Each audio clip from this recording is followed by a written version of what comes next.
Hi guys! Ngayon ay meron tayong nakuwang gift sa atin ni Mommy at Daddy. At ito nga pala yun. Kung hindi nyo alam kung ano yan, ay papakita ko sa inyo. Pero, una, i-hit nyo muna yung like and subscribe. Okay? Tapos na? Buksan na natin ito. Buksan natin. Wow! Teka lang. Hindi yan. Ito. Ito nga pala ay ang Spider-Man web shooter galing kay Mommy at Daddy. Ito nga pala ay parang meron siyang magnet, tapos meron din tong pandikit.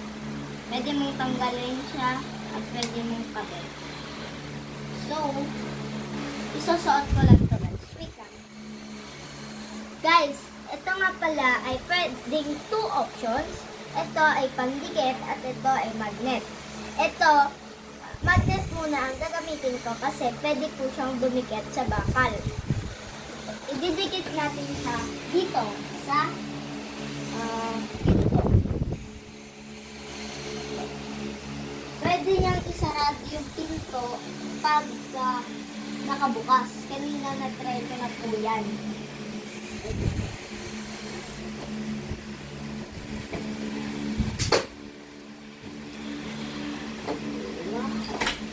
Sarado niyo po yung pinto at meron po siyang parang tali sa loob. At itatanggal, gaganunin niyo lang po siya.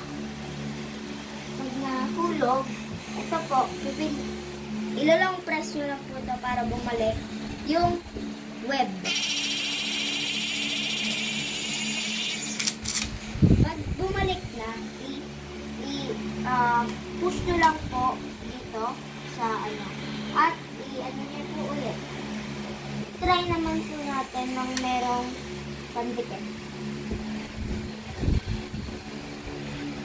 Hindi ko po sure kung didikit ko kasi hindi naman po ito bakal or magnet. Tara, try po natin. Dumikit po siya. Ayan.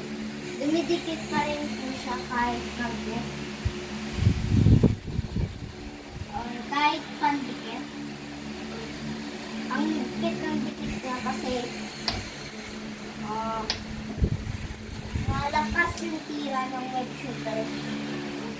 So, ito nga pala yung web shooter na bigay sa akin ni Mommy at Daddy for Christmas.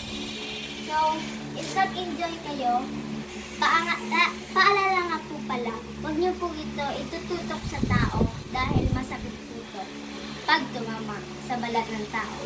So, if nag-enjoy po kayo sa video natin ngayon, ay mag-like and subscribe na po kayo. Bye-bye!